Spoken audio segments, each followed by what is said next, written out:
The Axeman. A surprising way to become proficient with an axe.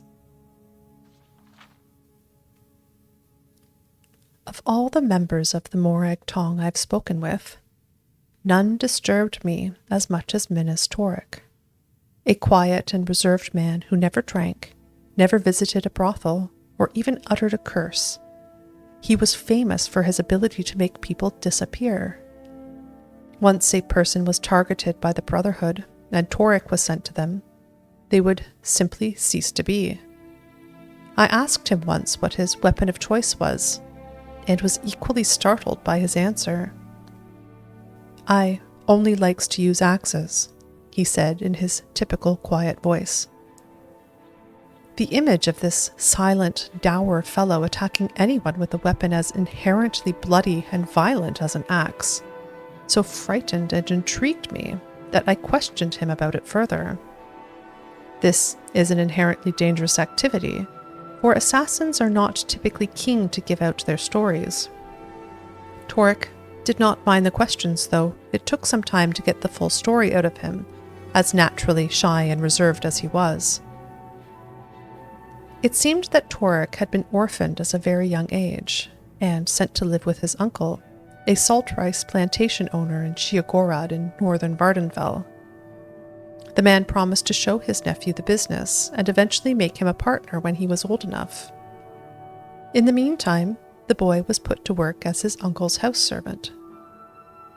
It was a grueling life, as the old man was very particular about how things should be done.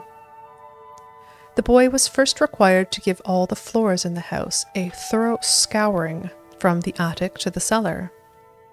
Whenever the floor was not cleaned to the uncle's satisfaction, which was frequent, Torek was thrashed and forced to begin again. The boy's second duty was to ring the bell that would bring the laborers into the house. This was done at least 4 times a day, once for each meal.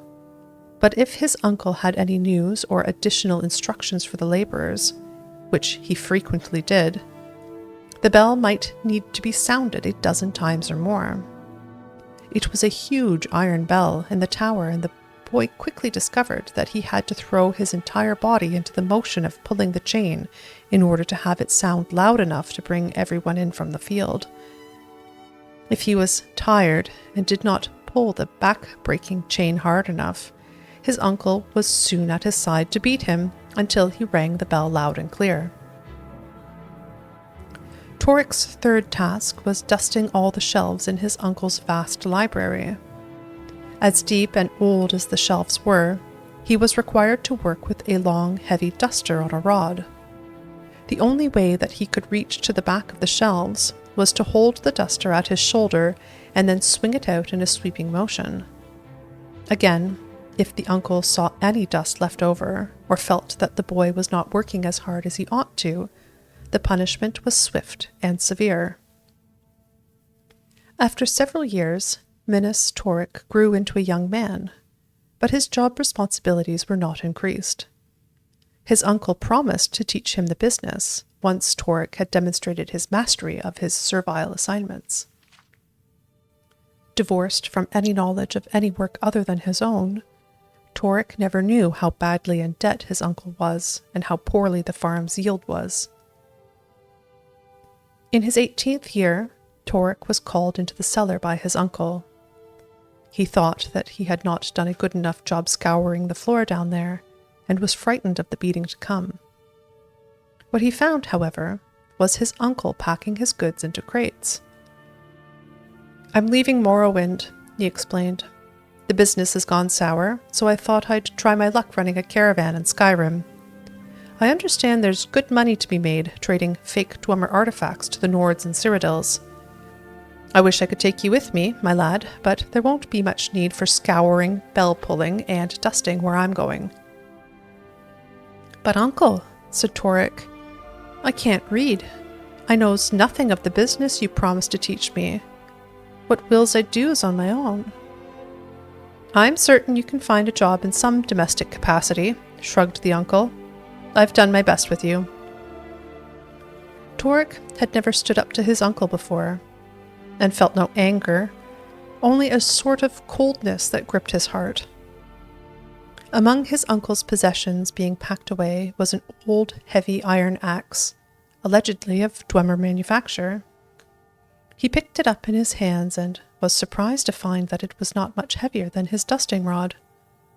In fact, it felt very comfortable as he pulled it over his shoulder and swung it out as he had done so many times before. In this instance, however, he swung it into his uncle's right arm.